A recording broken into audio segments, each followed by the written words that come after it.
Welcome to the Uplevel Dairy Podcast. This is the podcast for dairy producers and professionals who are committed to moving our industry forward.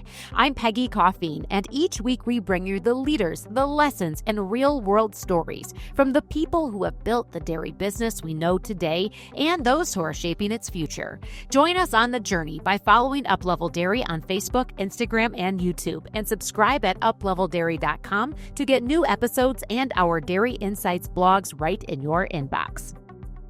If the future of the dairy workforce, immigration policy, and market outlooks are among the top concerns on your mind, you won't want to miss the 2026 High Plains Dairy Conference, March 3rd and 4th in Amarillo, Texas. And here to tell us about what to expect at this biannual event is Conference Chair and New Mexico State University Professor and Dairy Extension Specialist, Dr. Robert Hagevoort. Plus, you'll get to learn about some other opportunities Robert has been leading, like the U.S. Dairy Consortium and efforts to grow dairy exports and production in Indonesia. All this and more right here today on the Uplevel Dairy Podcast. Robert, welcome back to the Uplevel Dairy Podcast. It's been a couple of years since we've had you on as a guest, but I'll actually get to see you very soon in Amarillo. Yes, thank you. And thank you for the invitation to be on your podcast, Peggy. I truly appreciate that. Yes, we'll see each other in Amarillo in just a few weeks. You as the moderator again for our High Plains Dairy Conference coming up March 3rd and 4th in Amarillo, Texas. That's right. And I'm really looking forward to this visit back. I was there with you guys a couple of years ago. Truly, it is one of the industry events that I circle on my calendar now 2 years in advance because you're every other year with High Plains Dairy Conference. But after that first time of being there in 2024, I could see pretty quickly why there are so many people in your region that attend, but also the draw from outside of the High Plains to be able to gain the insights from these stacked schedule of presenters that you've lined up. And so as we look at the 2-day event of the conference, plus an additional day that you have on the schedule to really work with those middle managers, both English and Spanish speaking, this is a packed 3 days that serve the dairy community in ways that truly matter. And why don't you tell us a little bit about High Plains Dairy Conference if you were explaining it to someone who's never been there before? It's a conference that started now 20 years ago. The late Dr. John Smith started that as a regional conference in the opposite years of the Western Dairy Management Conference. And it was a regional conference, probably a little bit more producer oriented, and started out pretty small, but has grown over time. And of course, that is not to credit of what we've done, but really because of the producers that are in the area. Of course, that Texas, New Mexico, southwestern Kansas area is the third largest milk shed in the country. And a lot of the growth in the country has happened in that region. Very large producers with similar challenges from water and growing crops and very, very similar challenges.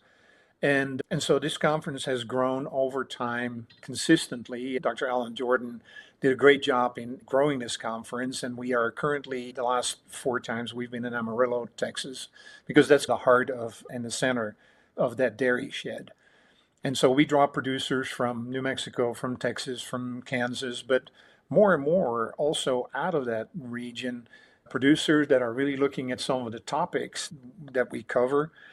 Our planning committee is primarily, or half of them are producers out of the region. And when we have our planning meeting, I only ask one question.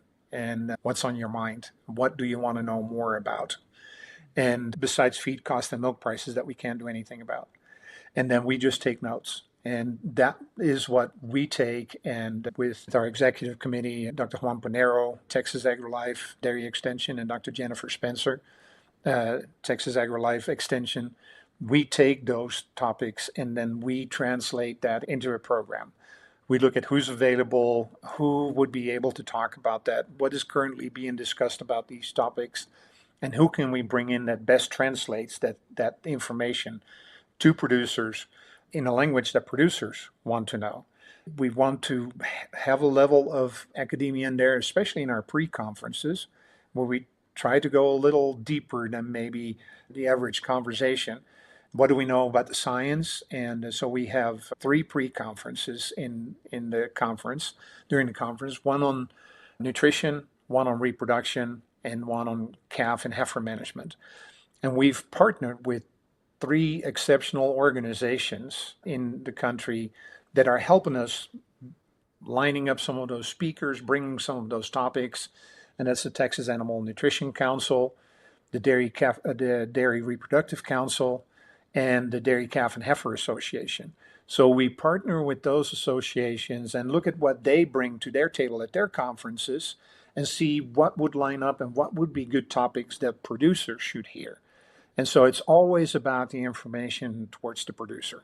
So what that looks like then is on March 3rd, on Tuesday, the morning is those organizations bringing their best to the producers and the industry folks in the area. And then we really kick off at noon on Tuesday with the official start of the High Plains Dairy Conference. When I look at the agenda that you've put together, Robert, you and the producers in your region, I see such high value content, conversations, and speakers. One of the ones that I'm most excited about is there's a dairy labor panel that I think is something that touches producers everywhere. And on that panel, we've got Jorge Delgado, Tom Wall, and also Jorge Estrada. These are the best and most renowned experts in that realm when we talk about dairy workforce. That's one that I'm really excited about. What's got you excited? What do you look at on the agenda that you just can't wait to hear in real time at the conference this year? There's a lot of different things, but that particular one on workforce development, I think, is unique because, and it always comes up in our planning meeting, labor. We start off with a conversation. We have Charlie Garrison coming from DC, and he's going to give us an update about what is happening in DC. Then the next one that came up, and producers always say, we got to talk about labor. Labor is the main issue, is our primary challenge. And then I asked the question, but what? And so one of the producers said, what works? Tell me more about what works when it comes to training and when it comes to workforce development. So what we've done is we've invited the folks that you just mentioned who do this for a living, that have done this for years and years and have done many, many trainings in many different areas with many different dairies and employees. And we're going to ask them, what are some of your success stories? What has worked for you? And what can producers implement on their dairies, learning from your successes? And so there again, a high level topic, but we're really going to get into the weeds with these 3 experts that spend their days helping dairies take ownership and empower them to develop their workforce and really to solidify what that looks like for their own futures. I'm pretty excited to get to listen in on is the Dairy Outlook series. Do you want to tell us a little bit about who you've got queued up for that one? We've never been able to do this, but for that series, and we always do that, there's always an Outlook talk or 2 or 3 looking about where the industry is going. And so we've got an international perspective with Torsten Hemme formerly with IFCN, Curtis Bosma from High Ground Dairy coming in talking about what the domestic picture looks like. And after that, I'm really excited that both the CEOs from National Milk and IDFA are coming, Greg Dowd and Michael Dykes, and are going to talk a little bit about their perspectives of what all is happening in the industry. Everything that has been happening in DC, how that is affecting the industry, everything within the industry, the export pictures, all those different areas that both IDFA and National Milk work in. And that will be a conversation. It's not going to be a presentation. Rick Neerabout from IDA in Idaho will moderate the panel, and it will be a conversation about what is happening in the industry between those 2 leaders in our industry. And I'm very excited about that panel or that conversation. So we're hitting up those big picture conversations about that industry outlook and driving that future. We've talked about touching on labor, these big things that are on the minds of producers. And of course, you have on there as well some conversation around beef on dairy, which has been one of the headline conversations over the past few years at a lot of events. In your eyes, what do you see as this level conversation on beef on dairy in your area? What are we going to be talking about at this point in time when it comes to those cross calves and those markets, looking at even bigger picture heifer inventory and some of those areas as well? So we'll be talking about that, the heifer inventory and what is happening in that front. Dr. Mike Overton is going to give a presentation on that. But when it comes to beef on dairy, we've got a panel, very well balanced panel that is going to discuss that. And what we've asked them to do is talk about what do they see going into 2026 forward. Of course, nobody has a crystal ball, but that, of course, we've seen the highs in 2025. We've come off of those highs, but there's some absolute unique opportunities if we do things right with beef on dairies. And that can be a forever advantage for the dairy industry. And so we're going to ask that panel questions about how they see that dairy can solidify its position when it comes to breeding these beef on dairy calves. Especially important in a time right now with these lower milk prices. There's some recent information out there that it can contribute as much as $5 per hundredweight to the bottom line of $4 to $5 per hundredweight to the bottom line of a producer today, that beef on dairy picture. And that's combined beef from calves as well as the cows. But just the beef picture, $45 in a hundredweight in a time where milk prices are not that strong, that is a tremendous support in times when things are not that great, where we don't have to scrape the bottom of the barrel. So how do we solidify that, and how do we go forward with that and make sure that we take care of the challenges that come with beef on dairy? So these are just a few of the highlights from this year's agenda for High Plains Dairy Conference. And there's a link in the show notes for those that want to take a peek at what else is in store. And of course, it's not too late to register, right? Can you come day of, Robert? Do you kick them out at the door? If you decide that the weather is great and you want to get off the dairy for a while, please come see us. The day off, you can walk in and register. In the 2 days that we do this, we have 15 individual presentations between the ones that I've mentioned in the pre-conferences and throughout the conference, and 6 panel conversations. So there's a total of 6 panels. And producers tend to really enjoy those. It's a conversation. It's not necessarily just showing slides and talking about the research. It is really a conversation with industry leaders, with producers, about the topics that they are concerned about. We're talking about water issues, some new insight on sorghum for silage. And there's some different ways of looking at that and how some of the producers are approaching that.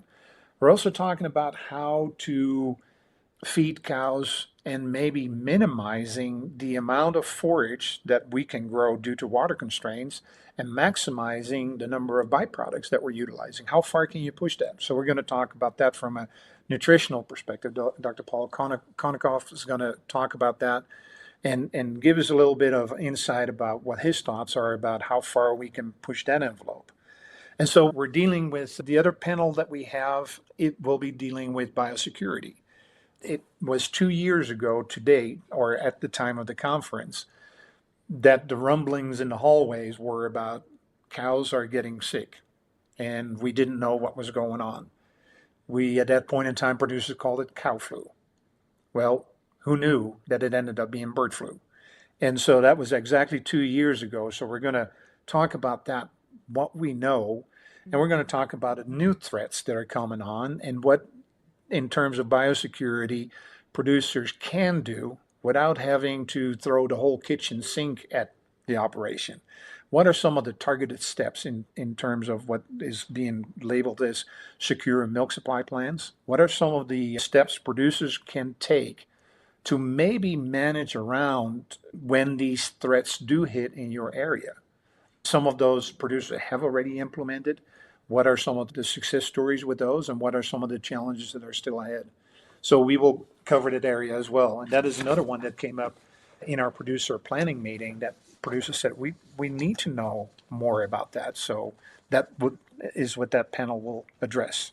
Robert, what you've put together, this producer-driven agenda, hits so many things that are exactly what you asked for on the minds of dairy producers, not just in your neck of the woods, but they're impacting producers all over the country, and really looking forward to the conversations that we'll be able to have around these topics at the High Plains Dairy Conference. And now the conference is going to conclude on March 4th, Wednesday. However, I want to make sure we also draw some attention to what's happening on March 5th. So can you walk us through what's going on that day, who it's for, and how people can get involved with March 5th and what you have planned on that one? this was producers that said we probably need to do more with our preparation and training of our middle managers. Can you do that at the High Plains Dairy Conference? But don't do it on the same day as we are in the conference, because then the middle managers are taking care of our operations. And so we are doing that the day after and taking advantage of some of the expertise we already have at the conference. And so now for the second time, we are doing a middle manager workshop training, if you will. And it's a 5-hour program on Thursday, March 5th, starting at 10 o'clock, that middle managers can still make it in if they're from the area in the morning. This year, we're going to talk about communication and especially conflict resolution. One of the things, and we've learned this from middle managers, that one of the challenges that they have when they move from managing cows to managing people is dealing with people. And in communication, the proper lines of communication, and especially when there's conflicts, either between workers or between management and workers, and how to resolve those. Of course, that's not something they had to do with cows. You don't resolve conflicts with cows by talking. And so it's an area that middle managers have indicated. And I think, quite frankly, for most of us in our relationships, in our work, at home, communication is the key piece. And conflict resolution, I think I may want to sit in the back of the room and listen in and see what I can learn. So for our Spanish-speaking middle managers, it's a little easier to communicate that way and communicate with each other. Last year, as an indication, we had close to 50 people in that room wanting to work on some of the issues that Jorge Estrada was presenting. He'll be doing that again this year. And so it'll be a 5-hour workshop with a lot of interactive working with these middle managers. I actually got to be a fly on the wall in this session 2 years ago. And one of the things that I noticed in the room was that a lot of the middle managers that were at the table in either room, the Spanish room, the English room, they were all facing very similar challenges, but yet felt very alone on a day-to-day basis in those challenges. But when they got around a table together and in a space with someone facilitating and leading the conversations around, ask them the same question. What's on your mind? What's keeping you up at night? And really carve out that time and space to address those things. And you could just tell that there was almost like a synergy and a connection that happened when you got those folks with similar challenges in the room for a few hours. But that's same place right there in Amarillo, same hotel as the conference, but just on that different day, Thursday, March 5th. So Robert, anything else High Plains Dairy Conference that you want to mention while we're chatting today? We would love to see producers come out. Hopefully that week the weather will be working with us, and so that producers can actually decide that, yes, I'm going to leave the dairy and be at the conference. So registration is online. Look for the High Plains Dairy Conference website, and registration is all right there. So we'd love to have everybody come out and see us. And I'm looking forward to seeing you, the producers down there, and hopefully some of our friends that are tuning into the podcast that decide to spend a couple of their days in Amarillo at High Plains Dairy Conference as well. And Robert, so we've been talking about the conference for the first part of this conversation today, but I want to just take a minute to also catch up with you a little bit, because since I would have been in Texas with you a couple years ago, you have not slowed down on several other fronts. This conference is just one thing that you spend your time, energy, and talent on. There are several others. So catch us up, Robert. What have you been working on in the last year or two? What's the most exciting project that you've been a part of bringing to fruition in the last couple of years here? There's a couple of things. The High Plains Dairy Conference is under the umbrella of the Dairy Consortium. It used to be organized through academia, but a lot of universities have gotten away from wanting to take that financial liability. And so when Dr. Ellen Jordan retired from Texas, we brought the High Plains Dairy Conference under the umbrella of the Dairy Consortium, 501c3 educational nonprofit.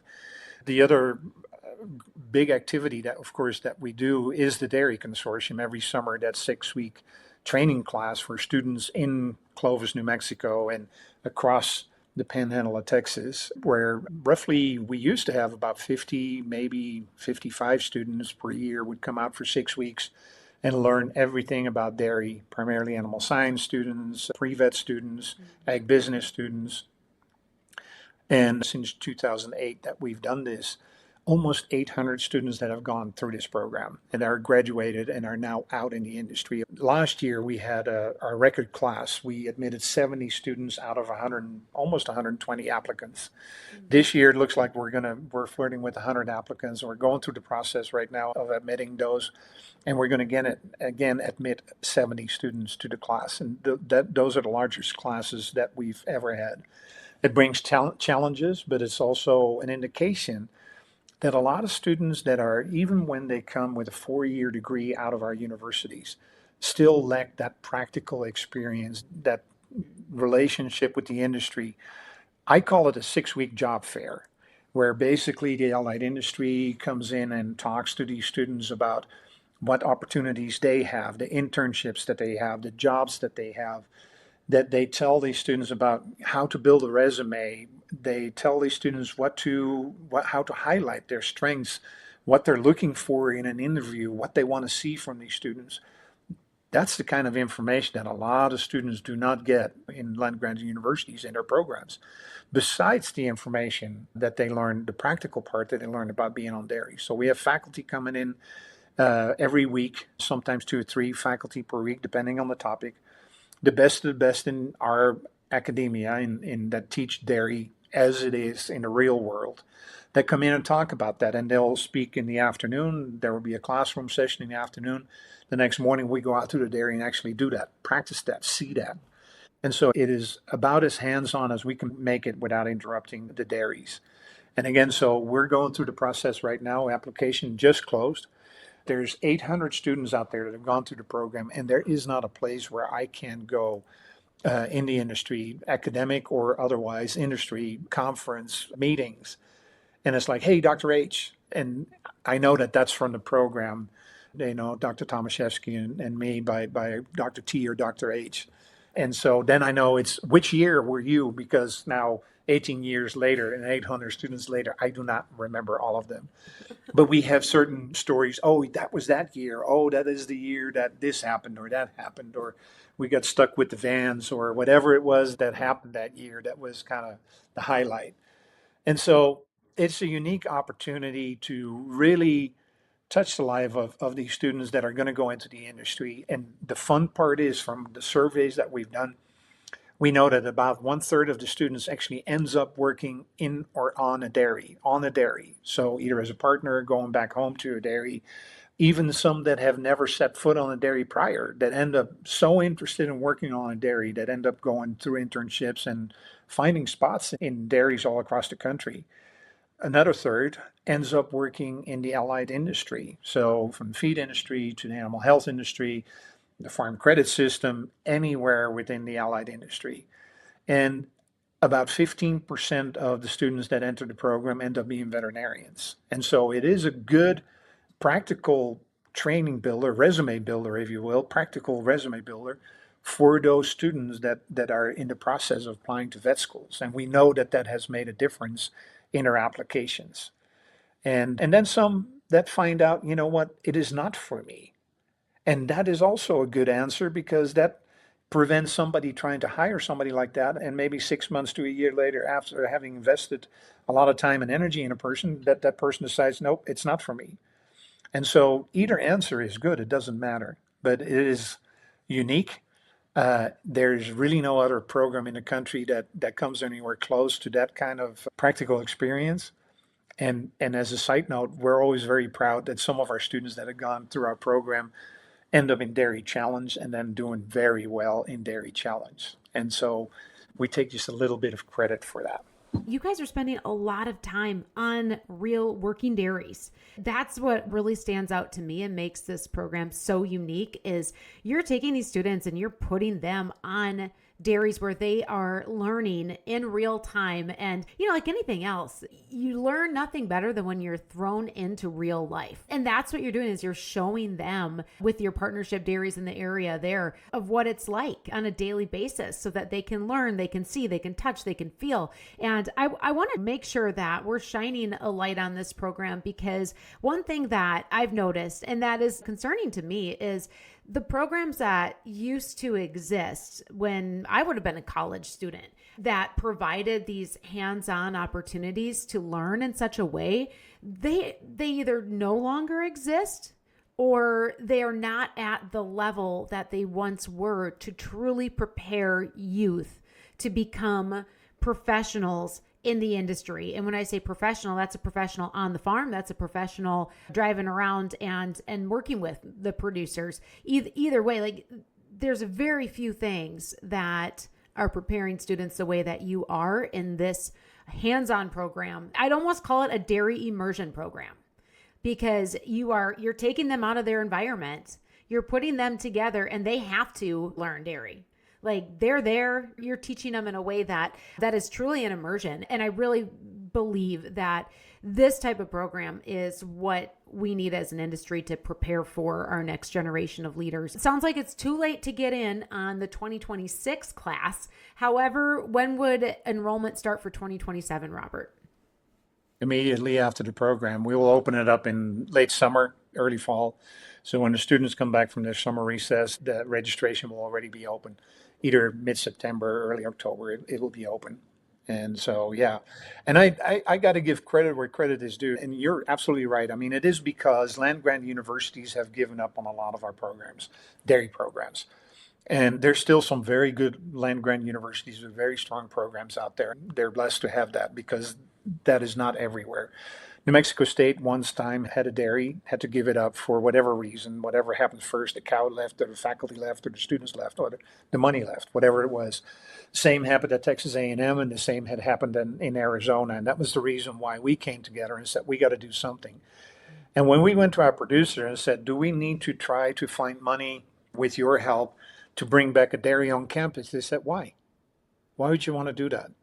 For one, the dairy size that you would have on campus is no reflection of our large size industry, one. And secondly, why don't you use our myriad of dairies that are out there as a classroom? You don't have to have the dairy. You can use our dairies and we'll tell you how we dairy, why we do what we do. And you can go from dairy to dairy and learn all those different ways that are out there that dairying is being done. Why do producers decide to do this or that, or all these different ways that we've learned that dairymen run their businesses? And not one is either bad or good. It's just different. And so these students are there for 6 weeks and they probably see close to 25 different dairies and hear 25 different ways of dairying. And so that is one of the things that we hear from students that originate from a dairy and go through the program, that they go like, oh my gosh, I had no idea that there was these many ways that dairying can be done. And they now go back home with a wide variety of views of how they might be able to do things. So it's an incredible value to the students. And once again, we want to make sure that we are making people aware that this opportunity exists and that in later 2026, you can start enrolling for a 2027 class. Yep. And fill out an application to be in the running for selection to be a part of the U.S. Dairy Consortium. And we can include a link for that in the show notes as well, so you can get that on your calendars. And Robert, as we wrap up our conversation today, so between High Plains Dairy Conference, U.S. Dairy Consortium, somehow you've also found time to go overseas and do some work with dairies that are looking to build out their training programs. Tell me a little bit more about what that's looked like for you. This is a unique program that I've got involved in, that we've got involved in, with working with the U.S. Dairy Export Council. That, of course, is working very hard to promote dairy exports to other countries and is very successful in doing that. In a particular instance, in the case of Indonesia, they ran into a situation where the incoming president wanted to provide school lunches to 80 million school children. Indonesia is the fourth largest country in the world, right behind the US, and still has a fair amount of stunting and children not having enough protein. Right now, Indonesia only produces about 20% of their protein needs. And they're looking where they can get, and of course, and that's without the 80 million school children and school lunches. And then The next thing that the president then promised, and it was a part of a campaign promise, but he's working on this, was to provide more protein for 80 million pregnant and nursing women. And dairy protein was going to play a huge part in that. Now, of course, Indonesian dairy farmers, and the average dairy size in Indonesia is only 2 to 2.5 cows. It's what maybe the dairy industry was here 100 years ago, right? Providing milk for the family, and whatever was left over was maybe taken to the co-op. And if you could add a cow to it, maybe you had enough to actually make a little bit of money with it. Feeding cows is very rudimentary. It's whatever you can find, whatever your neighbor grows, whatever grows on the roadside, whatever is left over from producing food for the family, right? It's usually leftovers. And it's in a tropical climate, 95 degrees Fahrenheit and 95% humidity, pretty much year round. And cows tend to have a little bit of a challenge with that. And so there's a lot of things that could be done there. But farmers in Indonesia said, okay, if we're going to buy all these products and import dairy products in Indonesia, why can't the government help us with some things that we need, some training and education, and helping us with things like nutrition and management and cow comfort and how do we feed cows and water cows and all those, how do we reproduce cows? Can we grow our own industry? Young producers very adamant about creating a future for Indonesian farmers, but at a level where in a long, long time, they're never, ever going to compete with producers in the rest of the world simply because of the climate and what they can or cannot do in a climate like that.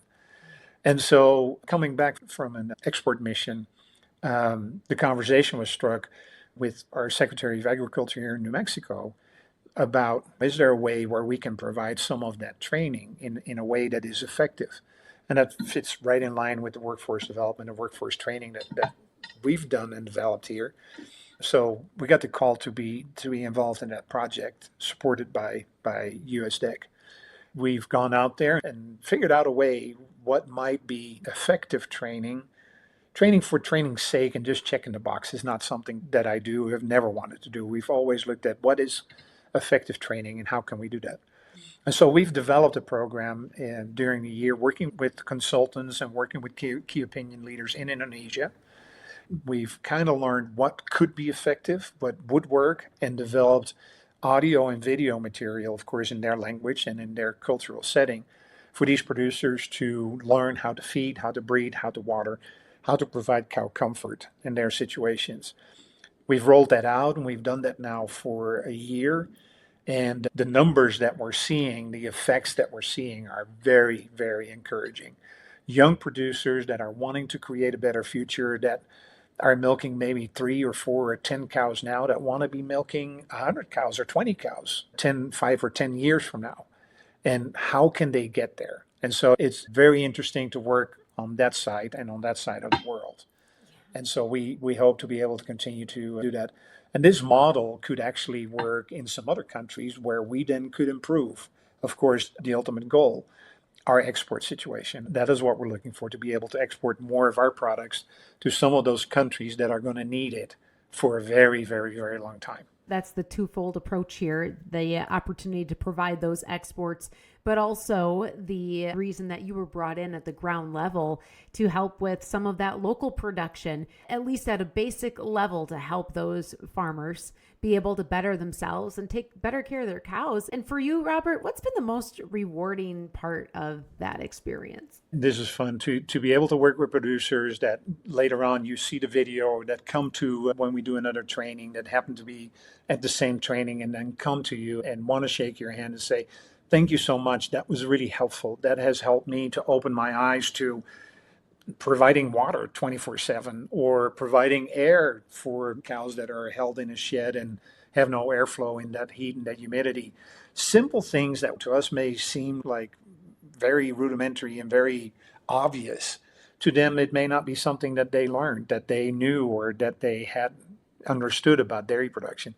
For them to come to you and be able to say, that made a huge difference and I'm seeing my production go up, that ultimately is what really what really is neat about this project. That's so remarkable and also commendable, Robert, the efforts that you're making to help those producers halfway around the world to do better in what they're doing every day, and truly from a perspective of feeding their own country, bettering the next generation. Robert, you never cease to amaze me with the things that you are doing, because there's always many, and they're all at a high level of impact. So once again, looking forward to joining you and many of our friends in Amarillo in just a few weeks for the High Plains Dairy Conference, and hope that we can also see some of you sending your middle managers to that training on March 5th as well. We just thank you for jumping on with us today to catch us up not only on these events, but also on some of the other projects and initiatives that you're working on that truly are making the dairy industry brighter for the future. Anything else you want to add today, Robert? Thank you so much, Peggy. Appreciate the opportunity and your interest, and looking forward to seeing you and seeing you moderate our conference. Looking forward to that. That is extremely helpful for us, so we can make sure that the conference goes off without any issues. So thank you so much for doing that. Thank you for listening to the Uplevel Dairy Podcast. If you enjoyed today's conversation, make sure to follow the show, share this episode with your friends in the dairy community, and leave a review. At Uplevel Dairy, we are here to highlight the leaders, the lessons, and the real-world experiences that are shaping the future of our dairy industry. Find more by following us on YouTube, Facebook, and Instagram for behind-the-scenes content and upcoming guests. And subscribe at upleveldairy.com to get new episodes and our Dairy Insights blogs right in your inbox. I'm Peggy Coffeen, and until next time, keep on learning, keep on leading, and keep up-leveling your dairy.